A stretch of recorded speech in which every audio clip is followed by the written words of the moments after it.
Hello everyone, welcome to my YouTube channel UPSC with रश्मि।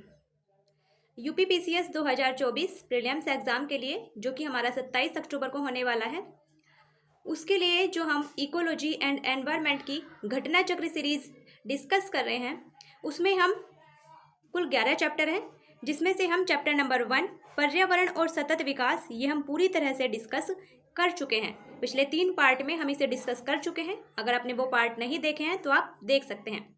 आज हम discuss करेंगे पारिस्थितिकी से रिलेटेड। पारिस्थितिकी से रिलेटेड जो भी क्वेश्चंस घटना चक्र बुक में दिए गए हैं, जो भी क्वेश्चंस एग्जाम में पूछे गए हैं, यूपीपीसीएस हो, आरओ एआरओ का हो, उन सभी को हम डिस्कस करेंगे।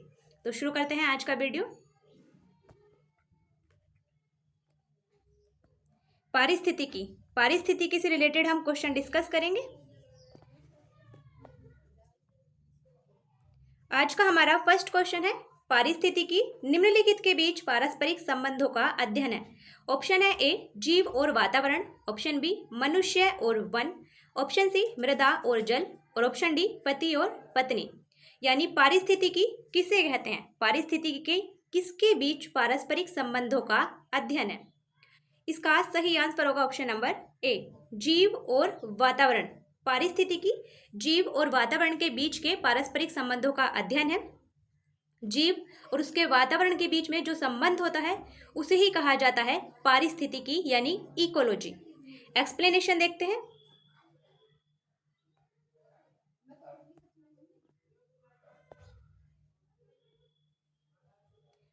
पारिस्थितिकी जीव विज्ञान की एक शाखा है, यानी इकोलॉजी बायोलॉजी की एक शाखा है, जिसमें जीव समुदायों और उनके वातावरण के मध्य पारस्परिक संबंधों का अध्ययन करते हैं। जीव और उसके बाहरी वातावरण के बीच एक सक्रिय संबंध होता है, एक एक्टिव रिलेशन होता है। तो ये पॉइंट आप ध्यान रखिएगा कि पारिस्थितिकी यानी इकोलॉजी जीव और उसके वातावरण के बीच के पारस्परिक संबंधों का अध्ययन है। Next question.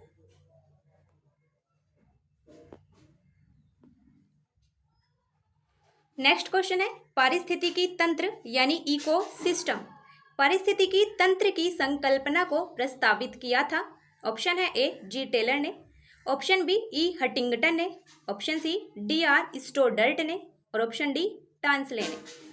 इसका सही answer option number D Tansley ने पारिस्थितिकी तंत्र यानी इकोसिस्टम की संकल्पना को सबसे पहले प्रस्तावित किया था ए जी टांसले ने, और वर्ष 1935 में। ये भी आप ध्यान रखिएगा, ए जी टांसले ने, इनका पूरा नाम था ए जी टांसले। इसकी एक्सप्लेनेशन देखते हैं।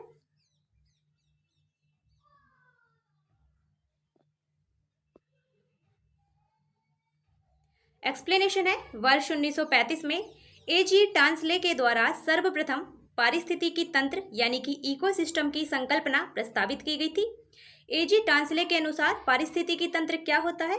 ए जी टांसले ने कहा था कि पारिस्थितिकी तंत्र भौतिक तंत्रों का एक विशेष प्रकार है। जितने भी फिजिकल सिस्टम होते हैं उनमें से उनका एक विशेष प्रकार है पारिस्थितिकी तंत्र, जिसकी रचना जैविक और अजैविक घटकों से मिलकर होती है। जो पारिस्थितिकी तंत्र होता है उसकी रचना दो घटकों, दो कंपोनेंट से होती है, एक जैविक घटक, दूसरे अजैविक घटक।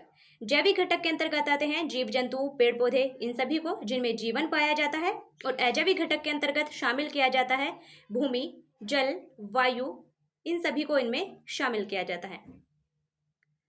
Next question.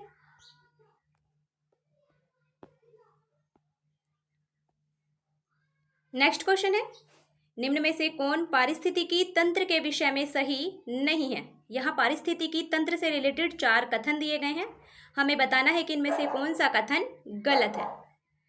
Option number A है, यह जैविक और अजैविक दोनों ही संघटकों से युक्त होता है। तो कथन 1 हमारा बिल्कुल सही है। जो पारिस्थितिकी तंत्र होता है वो जैविक और अजैविक दो संघटकों से मिलकर बना होता है। कथन नंबर 2 है, इसकी अपनी स्वयं की उत्पादकता होती है। ये कथन भी बिल्कुल सही है। पारिस्थितिकी तंत्र की अपनी स्वयं की उत्पादकता होती है। कथन नंबर 3 है, यह एक बंद तंत्र होता है। तो ये कथन हमारा गलत है, क्योंकि पारिस्थितिकी तंत्र एक खुला तंत्र होता है, ना कि एक बंद तंत्र होता है, क्योंकि इसमें पदार्थ और ऊर्जा का निवेश और निकास होता रहता है। इसलिए हमारा सही आंसर होगा ऑप्शन नंबर सी, जो कि गलत कथन है।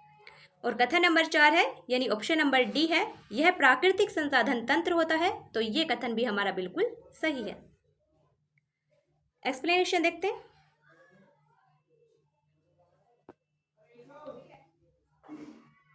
एक्सप्लेनेशन है, पारिस्थितिकी तंत्र एक खुला तंत्र होता है क्योंकि इसमें ऊर्जा और पदार्थों का लगातार निवेश और बहिर्गमन होता रहता है। इसीलिए पारिस्थितिकी तंत्र एक खुला तंत्र है क्योंकि इसमें पदार्थों का और ऊर्जा का लगातार इनपुट और आउटपुट होता रहता है। बंद तंत्र में ये क्रियाएं नहीं होती हैं, इसलिए पारिस्थितिकी तंत्र एक बंद तंत्र नहीं है बल्कि एक खुला तंत्र है। Next question.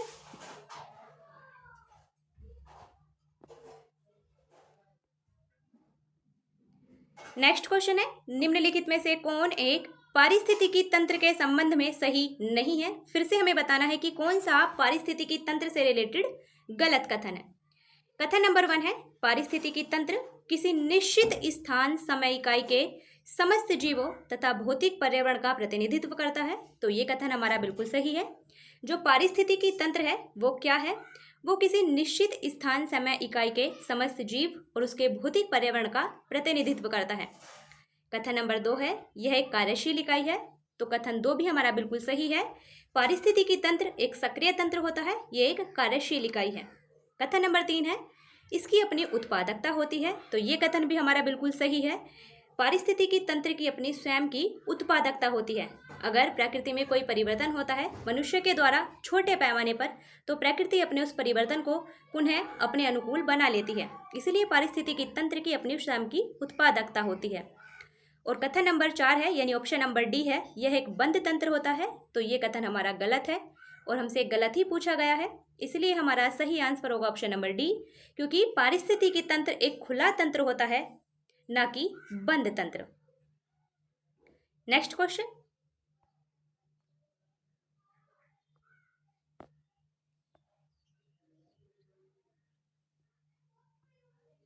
नेक्स्ट क्वेश्चन है, कथन और कारण दिया गया है, हमें कूट की सहायता से बताना है कि इनमें से कौन सा ऑप्शन सही है।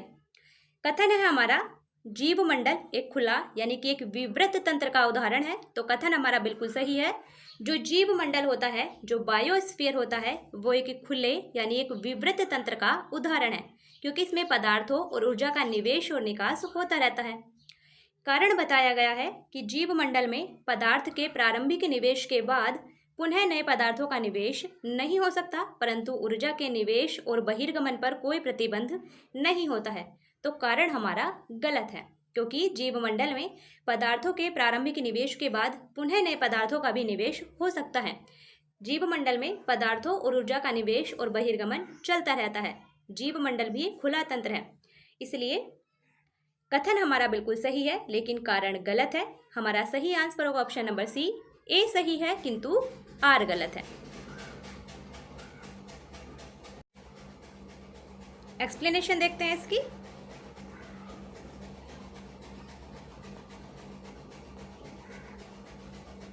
एक्सप्लेनेशन है, जैवमंडल यानी कि बायोस्फीयर मिट्टी, शैल, जल और वायु से बनी हुई एक पतली परत है जो कि पृथ्वी के चतुर्दिक आवरण मंडल के रूप में व्याप्त सबसे बड़ा पारिस्थितिकी तंत्र है। तो ये पॉइंट भी आपको ध्यान रखना है, जो जैवमंडल है वो सबसे बड़ा पारिस्थितिकी तंत्र का उदाहरण है जिसके साथ जीवित जीव संबंधित हैं, क्योंकि जैवमंडल ही एक ऐसा मंडल है जिसमें जीवन की संभावना व्याप्त है। क्योंकि जीवमंडल, जो जैवमंडल है जिसे हम जीवमंडल भी कहते हैं, बायोस्फीयर, वो तीनों ही मंडलों का एक कॉमन रूप होता है। मान लीजिए जलमंडल, ये स्थल मंडल और ये वायुमंडल, इन तीनों का जो ये मिला जुला रूप है इसे ही कहा जाता है जैवमंडल।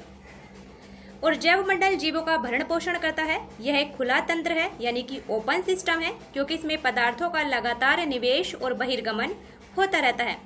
पारिस्थितिकी तंत्र से पोषक यानी कि न्यूट्रिएंट कभी भी समाप्त नहीं होते हैं, ये बार बार पुनः चक्रित होते हैं और अनंत काल तक चलते रहते हैं। हालांकि किसी भी पारिस्थितिकी तंत्र में जो ऊर्जा का प्रवाह होता है वो हमेशा एक दिशा ही होता है। ऊर्जा हमेशा अजैविक, जो ऊर्जा का प्रवाह होता है वो हमेशा अजैविक प्रणाली से जैविक प्रणाली की तरफ होता है। और पारिस्थितिकी तंत्र में, जब वो कोई भी पारिस्थितिकी तंत्र हो, स्थलीय पारिस्थितिकी तंत्र हो या फिर जलीय पारिस्थितिकी तंत्र हो, ऊर्जा का प्रवाह हमेशा एक दिशा ही होता है और ऊर्जा का 10% भाग ही एक पोषण स्तर से अगले पोषण स्तर में स्थानांतरित होता है। पारिस्थितिकी तंत्र में ऊर्जा का निवेश और बहिर्गमन चलता रहता है। Next question. नेक्स्ट क्वेश्चन है, पृथ्वी का सर्वाधिक वृहद पारिस्थितिकी तंत्र निम्नलिखित में से कौन है? ऑप्शन है ए जलमंडल, ऑप्शन बी जीवों, ऑप्शन सी स्थल मंडल और ऑप्शन डी जैव मंडल। इसका सही आंसर ऑप्शन नंबर डी जैव मंडल। अभी देखा था कि पृथ्वी का सर्वाधिक वृहद पारिस्थितिकी तंत्र है जैव मंडल।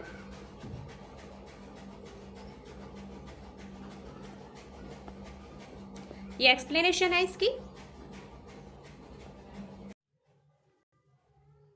एक्सप्लेनेशन है, जैव मंडल यानी कि बायोस्फीयर मिट्टी, शैल, जल और वायु से बनी हुई एक पतली परत है जो कि पृथ्वी के चतुर्दिक आवरण मंडल के रूप में व्याप्त सबसे बड़ा पारिस्थितिकी तंत्र है, जिसके साथ जीवित जीव यानी कि लिविंग ऑर्गेनिज्म संबंधित है। और यह मंडल जीवों का भरण पोषण करता है। जो जैव मंडल होता है वो जीवों का भरण पोषण करता है। इस प्रकार से जैव मंडल एक आधारभूत ग्रहीय तंत्र यानी कि एक बेसिक ग्लोबल सिस्टम होता है, जिसके जैविक और अजैविक यानी कि बायोटिक और अबायोटिक दो संघटक होते हैं। नेक्स्ट क्वेश्चन, अब बात करते हैं पारितंत्र के घटक। अब पारितंत्र के घटक से रिलेटेड जो भी क्वेश्चंस पूछे गए हैं अब हम उन्हें डिस्कस करेंगे।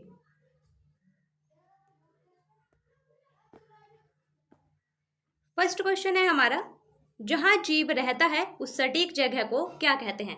ऑप्शन है ए आवास, ऑप्शन बी पारितंत्र, ऑप्शन सी निके और ऑप्शन डी बायोम। तो जहां जीव रहता है उस सटीक जगह को, उस एक्चुअल लोकेशन को कहते हैं आवास यानी हैबिटेट। उस जीव का आवास कहते हैं। इसीलिए इसका सही आंसर होगा ऑप्शन नंबर ए। जहां जीव रहता है उस सटीक जगह को उसका आवास यानी कि हैबिटेट कहते हैं। एक्सप्लेनेशन,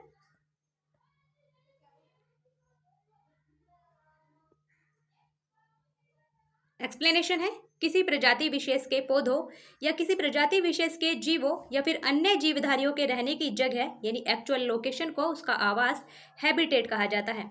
जब कोई पादप या जब कोई जंतु समुदाय किसी वृहद भौगोलिक क्षेत्र पर निवास करता है तो उसे बायोम कहते हैं। उदाहरण के लिए वन बायोम, घास स्थल बायोम, रेगिस्तान बायोम और टुंड्रा बायोम। तो जब कोई पादप समुदाय या फिर जब कोई जीव जंतु समुदाय किसी वृहद भौगोलिक क्षेत्र में पाया जाता है, किसी वृहद भौगोलिक क्षेत्र में निवास करता है तो उसे कहते हैं बायोम। और जब कोई विशेष प्रजाति का पौधा या जंतु किसी भी एक स्थान पर किसी निश्चित क्षेत्र में पाया जाता है तो उसे उसका आवास यानी कि हैबिटेट कहते हैं। नेक्स्ट क्वेश्चन, नेक्स्ट क्वेश्चन है, निम्नलिखित में से कौन सा एक पारितंत्र यानी कि इकोसिस्टम शब्द को सर्वोत्तम रूप से वर्णित करता है? ऑप्शन है ए एक दूसरे से अनन्य क्रिया करने वाले जीवों यानी कि ऑर्गेनिज्म का एक समुदाय, ऑप्शन बी पृथ्वी का वह भाग जो कि सजीव जीवों यानी कि लिविंग ऑर्गेनिज्म द्वारा आवासित है, ऑप्शन सी जीवों यानी कि ऑर्गेनिज्म का समुदाय और साथ ही वह पर्यावरण जिसमें वे रहते हैं। मान लीजिए तीन ही ऑप्शन है, तो आपको इनमें से बताना है कि पारितंत्र यानी कि इकोसिस्टम शब्द का कौन सा सबसे सटीक वर्णन करता है। तो इसका सही आंसर होगा ऑप्शन नंबर सी, जीवों यानी ऑर्गेनिज्म का समुदाय और साथ ही वो पर्यावरण, वो वातावरण जिसमें वो जीव निवास करता है उसे कहते हैं पारितंत्र यानी कि इकोसिस्टम। नेक्स्ट क्वेश्चन, पहले इसकी एक्सप्लेनेशन देखते हैं। किसी क्षेत्र के सभी जीवधारी और वातावरण में उपस्थित अजैव घटक संयुक्त रूप से पारितंत्र का निर्माण करते हैं और पारितंत्र जैविक और अजैविक घटकों से मिलकर बनी हुई एक रचना होती है। इसे कई बार हम डिस्कस कर चुके हैं। नेक्स्ट क्वेश्चन, नेक्स्ट क्वेश्चन है, अधोलिखित में से कौन सा जीव से जैव मंडल तक जैविक संगठन का सही क्रम है? ऑप्शन है ए जनसंख्या, ऑप्शन बी पारिस्थितिकी तंत्र, ऑप्शन ए में है जनसंख्या, उसके बाद पारिस्थितिकी तंत्र, समुदाय, फिर भूदृश्य। ऑप्शन बी भूदृश्य, समुदाय, पारिस्थितिकी तंत्र और जनसंख्या, ऑप्शन सी जनसंख्या, समुदाय, पारिस्थितिकी तंत्र और भूदृश्य, और ऑप्शन डी जनसंख्या, भूदृश्य, समुदाय और पारिस्थितिकी तंत्र। तो इनमें से कौन सा जीव से एक जैव मंडल के जैविक संगठन का सही क्रम होगा? इसका सही आंसर होगा ऑप्शन नंबर सी, जनसंख्या। सबसे पहले होती है जनसंख्या, किसी एक ही प्रजाति के जीवों की संख्या को कहते हैं उसकी जनसंख्या।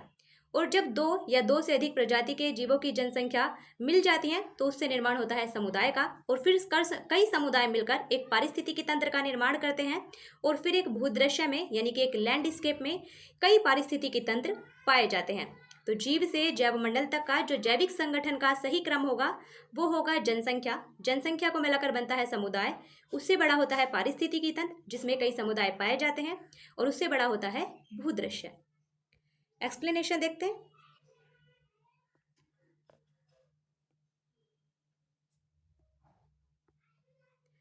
जीव से जैव मंडल का जैविक संगठन का सही क्रम होगा जनसंख्या, जनसंख्या से बनेगा समुदाय, समुदाय से बड़ा होगा पारिस्थितिकी तंत्र जिसमें कई समुदाय निवास करते हैं, और पारिस्थितिकी तंत्र से बड़ा होता है भूदृश्य जिसमें कई पारिस्थितिकी तंत्र पाए जाते हैं। एक ही जाति के जीवधारियों की संख्या को उनकी जनसंख्या कहा जाता है, और जब दो या दो से अधिक जातियों की जनसंख्या मिल जाती है तो उससे समुदाय का निर्माण होता है, और जब कई समुदाय मिल जाते हैं तब एक पारिस्थितिकी तंत्र का निर्माण करते हैं, और एक निश्चित भूक्षेत्र में एक निश्चित भूदृश्य में एक या एक से अधिक पारिस्थितिकी तंत्र पाए जा सकते हैं। Next question.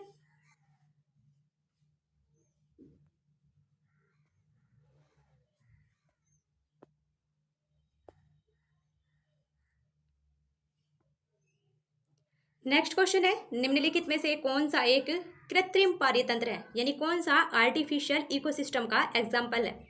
ऑप्शन है ए तालाब, ऑप्शन बी खेत, ऑप्शन सी वन, और ऑप्शन डी उपर्युक्त में से कोई नहीं। इसका सही आंसर होगा ऑप्शन नंबर बी।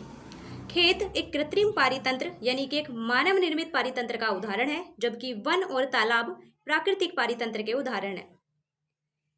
कृत्रिम पारितंत्र को मानव निर्मित पारितंत्र भी कहते हैं, ये आप ध्यान रखिएगा। नेक्स्ट क्वेश्चन, एक्सप्लेनेशन है इसकी। वन, तालाब और झील ये प्राकृतिक पारितंत्र है, जबकि बगीचा और खेत मानव निर्मित कृत्रिम पारितंत्र है। नेक्स्ट क्वेश्चन, इकोसिस्टम के संबंध में क्या सत्य है, हमें बताना है। यहाँ 4 कथन दिए गए हैं कि पारिस्थितिकी तंत्र से रिलेटेड इनमें से कौन सा कथन सत्य है। ऑप्शन नंबर ए है प्राथमिक उपभोक्ता उत्पादक पर न्यूनतम रूप से आश्रित होते हैं। तो प्राथमिक उपभोक्ता कहते हैं हम शाकाहारियों को, तो जो शाकाहारी होते हैं वो उत्पादकों पर पूर्ण रूप से आश्रित होते हैं, ना कि न्यूनतम रूप से, इसलिए ऑप्शन नंबर 1 हमारा गलत है। ऑप्शन नंबर बी है प्राथमिक उपभोक्ता उत्पादकों से संख्या में अधिक होते हैं, तो ये कथन हमारा गलत है, क्योंकि जो प्राथमिक उपभोक्ता होते हैं वो उत्पादकों से संख्या में कम होते हैं, जो उत्पादक होते हैं वो प्राथमिक उपभोक्ताओं से संख्या में अधिक होते हैं, इसलिए कथन 2 भी हमारा गलत है। ऑप्शन नंबर सी है उत्पादक प्राथमिक उपभोक्ता से अधिक होते हैं, तो ये कथन हमारा बिल्कुल सही है और हमें सही ही बताना था, इसलिए इसका सही आंसर होगा ऑप्शन नंबर सी, जो उत्पादक होते हैं वो प्राथमिक उपभोक्ताओं से यानी शाकाहारियों से अधिक होते हैं। और ऑप्शन नंबर डी है द्वितीयक उपभोक्ता अधिकतम होने के साथ साथ बहुत ही शक्तिशाली हैं, तो ऐसा कुछ भी नहीं है, तो इसलिए ऑप्शन नंबर डी भी हमारा गलत है। एक्सप्लेनेशन है इसकी।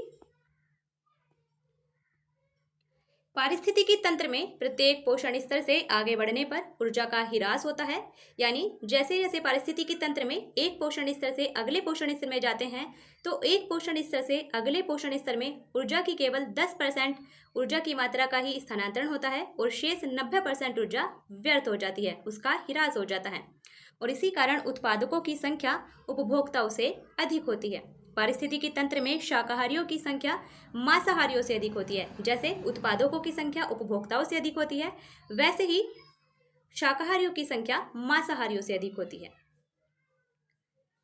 नेक्स्ट क्वेश्चन,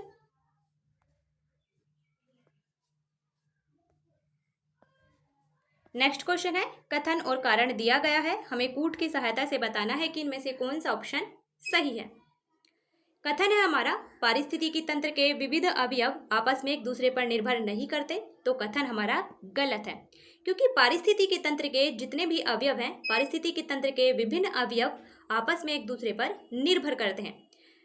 कारण है मानवीय क्रियाओं से वातावरण प्रभावित होता है, तो कारण हमारा बिल्कुल सही है, मानवीय क्रियाओं से वातावरण प्रभावित होता है, और उसका एग्जाम्पल, उसका उदाहरण हम पिछले कुछ दशकों से वातावरण में जो परिवर्तन हो रहे हैं उसमें देख सकते हैं। तो हमारा सही आंसर होगा, कथन हमारा गलत है लेकिन कारण हमारा सही है। यहाँ 2 ही ऑप्शन दिए गए हैं, नेक्स्ट बचे हुए ऑप्शन नेक्स्ट पेज पर हैं, आप देख लेना। इसका सिर्फ ऑप्शन यही होगा कि कथन हमारा गलत है और कारण हमारा सही है। नेक्स्ट इसकी एक्सप्लेनेशन है, एक पारिस्थितिकी तंत्र के विविध अवयव आपस में एक दूसरे पर निर्भर करते हैं और जो पारितंत्र होता है वो जैविक और अजैविक घटकों से मिलकर बनी हुई संरचना होती है।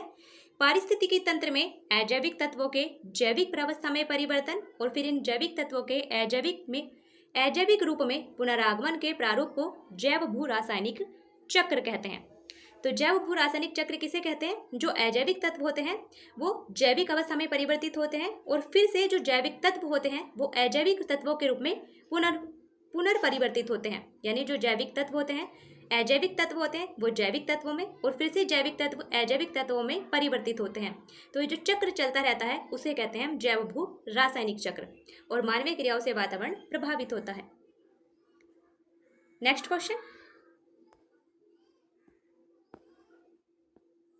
क्वेश्चन है, निम्नलिखित में से कौन कृत्रिम पारिस्थितिकी तंत्र है? ऑप्शन है ए धान का खेत, option B one, option C घास का मैदान और ऑप्शन डी झील।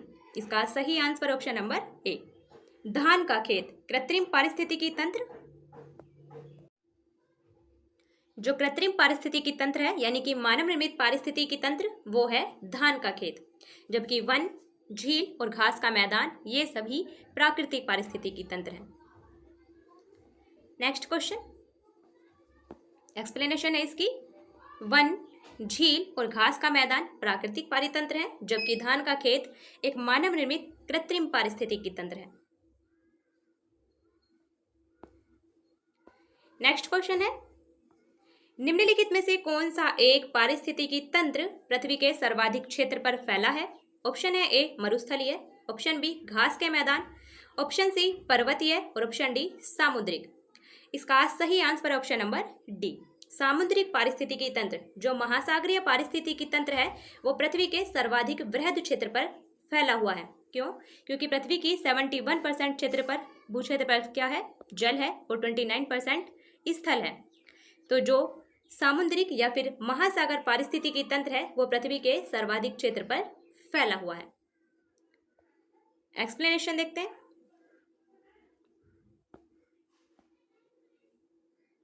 एक्सप्लेनेशन है, पृथ्वी के लगभग 71% भाग पर जलीय पारिस्थितिकी तंत्र का विस्तार है और यह तंत्र विश्व के सर्वाधिक क्षेत्र पर फैला है। सामुद्रिक पारिस्थितिकी तंत्र जो होता है वो एक स्थायी पारितंत्र का उदाहरण होता है अपनी रासायनिक संरचना के कारण, अपने केमिकल कंपोजिशन के कारण। जो महासागरीय पारिस्थितिकी तंत्र है वो एक स्थायी पारिस्थितिकी तंत्र का उदाहरण है। नेक्स्ट क्वेश्चन,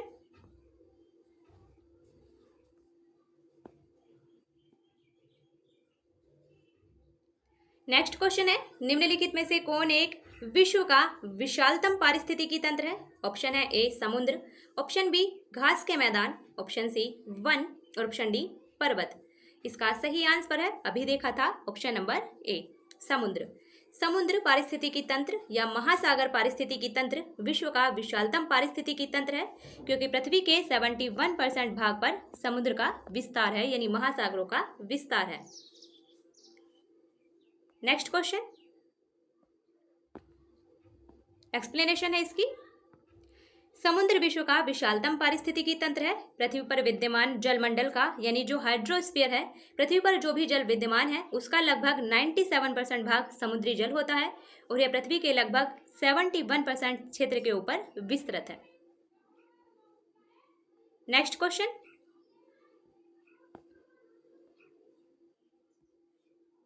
क्वेश्चन है, सबसे अधिक स्थिर पारिस्थितिकी तंत्र कौन सा है? ऑप्शन है ए सागरीय यानी महासागर पारिस्थितिकी तंत्र, option B one, option C पर्वतीय और ऑप्शन डी मरुस्थलीय। इसका सही आंसर है ऑप्शन नंबर ए सागरीय यानी कि महासागर पारिस्थितिकी तंत्र अपनी रासायनिक संरचना के कारण सबसे स्थिर पारिस्थितिकी तंत्र है। इसकी एक्सप्लेनेशन देखते हैं। सागरीय यानी कि महासागर पारिस्थितिकी तंत्र सबसे अधिक स्थिर पारिस्थितिकी तंत्र है और सागरीय पारिस्थितिकी तंत्र अपनी रासायनिक संरचना के कारण स्थिर रहता है। सागरीय जल खारा होने के साथ ही यानी सैलाइन होने के साथ ही घुलित ऑक्सीजन यानी डिसोल्व ऑक्सीजन जिसे हम कहते हैं डीओ, प्रकाश और तापमान के स्थिर रहने के कारण सबसे स्थिर पारिस्थितिकी तंत्र है। नेक्स्ट क्वेश्चन, अब बात करते हैं पारिस्थितिकी असंतुलन। पारिस्थितिकी असंतुलन से रिलेटेड जो भी क्वेश्चन है अब हम उन्हें डिस्कस करेंगे।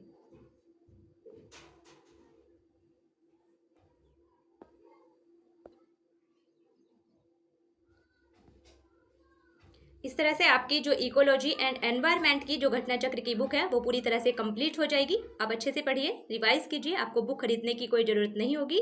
आपको लगे जो भी पॉइंट आपको नोट करना है वो आप नोट कर सकते हैं।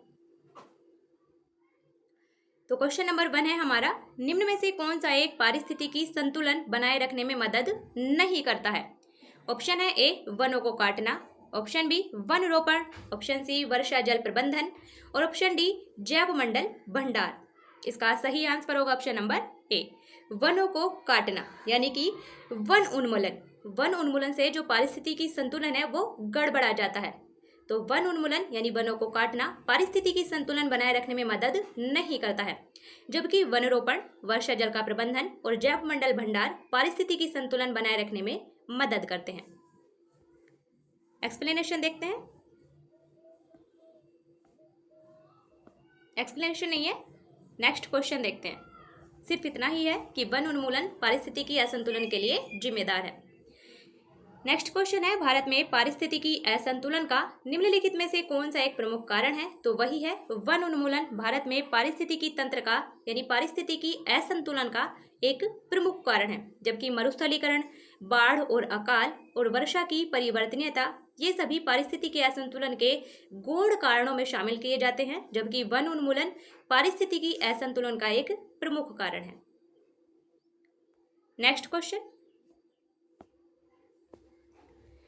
क्वेश्चन है, निम्नलिखित में से किस कार्य से पारिस्थितिकी संतुलन बिगड़ता है? ऑप्शन है ए लकड़ी काटना, वही पारिस्थितिकी संतुलन बिगड़ता है किससे? लकड़ी काटने से, यानी कि वन उन्मूलन से, वनों का उन्मूलन करने से, वनों को काटने से पारिस्थितिकी संतुलन बिगड़ता है, जबकि सामाजिक वानिकी, वन महोत्सव और वन आरोपण यानी वन रोपण से पारिस्थितिकी संतुलन बना रहता है। नेक्स्ट क्वेश्चन है, निम्नलिखित में से किसका पारिस्थितिकी संतुलन से संबंध नहीं है? ऑप्शन है ए जल प्रबंधन, ऑप्शन बी वन रोपण, ऑप्शन सी औद्योगिक प्रबंधन और ऑप्शन डी वन्य जीव सुरक्षा। इसका सही आंसर होगा ऑप्शन नंबर सी औद्योगिक प्रबंधन। जल प्रबंधन, वन रोपण और वन्य जीव सुरक्षा पारिस्थितिकी संतुलन से प्रत्यक्ष रूप से संबंधित है। इनसे पारिस्थितिकी संतुलन बना रहता है, जबकि औद्योगिक प्रबंधन पारिस्थितिकी संतुलन से प्रत्यक्ष रूप से जुड़ा हुआ नहीं है। इसलिए इसका सही answer option number C. Next question, explanation है इसकी। जल प्रबंधन, वन रोपण और वन्य जीव सुरक्षा से पारिस्थितिकी संतुलन सकारात्मक रूप से प्रभावित होता है, जबकि औद्योगिक प्रबंधन से पारिस्थितिकी संतुलन का कोई प्रत्यक्ष संबंध नहीं है। नेक्स्ट क्वेश्चन, अब बात करते हैं वहन क्षमता और पारिस्थितिकी कर्मता। इससे रिलेटेड जो भी क्वेश्चन है अब हम उन्हें डिस्कस करेंगे।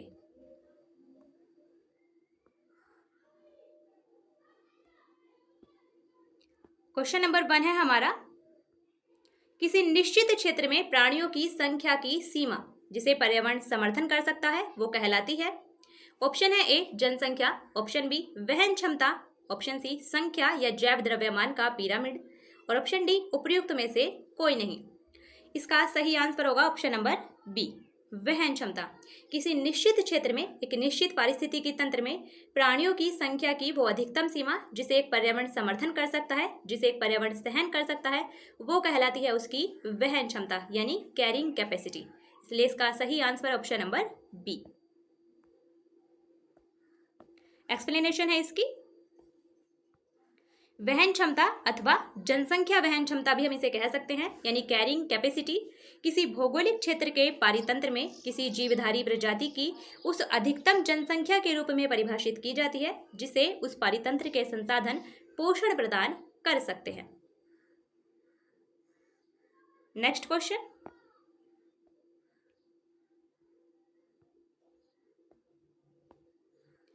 नेक्स्ट क्वेश्चन है, निम्नलिखित में से कौन सा एक पद केवल जीव के द्वारा ग्रहण किए गए दिक् स्थान का ही नहीं बल्कि जीवों के समुदाय में उसकी कार्यात्मक भूमिका का भी वर्णन करता है? इनमें से वो कौन सा पद है? ऑप्शन है ए संक्रमिका यानी कि इकोटोन, ऑप्शन बी पारिस्थितिकी कर्मता, ऑप्शन सी आवास और ऑप्शन डी आवास क्षेत्र। इसका सही आंसर ऑप्शन नंबर बी पारिस्थितिकी कर्मता। जो पारिस्थितिकी कर्मता पद है वो केवल जीव के द्वारा ग्रहण किए गए दिक् स्थान का ही नहीं बल्कि जीवों के समुदाय में उसकी कार्यात्मक भूमिका का भी वर्णन करता है। एक्सप्लेनेशन देखते हैं। एक्सप्लेनेशन है कि पारिस्थितिकी कर्मता पद द्वारा केवल किसी जीव के द्वारा ग्रहण किए गए दिक् स्थान का ही नहीं बल्कि जीवों के समुदाय में उसकी कार्यात्मक भूमिका का भी वर्णन किया जा सकता है। नेक्स्ट क्वेश्चन,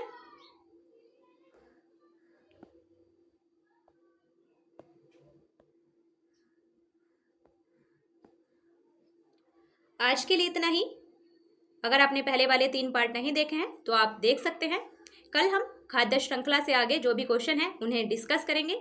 अच्छे से पढ़िए, रिवाइज कीजिए, वीडियो को शेयर भी कीजिए। आपका जो भी डाउट हो, जो भी क्वेश्चन हो, आप कमेंट बॉक्स में लिख सकते हैं। फिर मिलते हैं नेक्स्ट वीडियो में, तब तक के लिए बेस्ट ऑफ लक।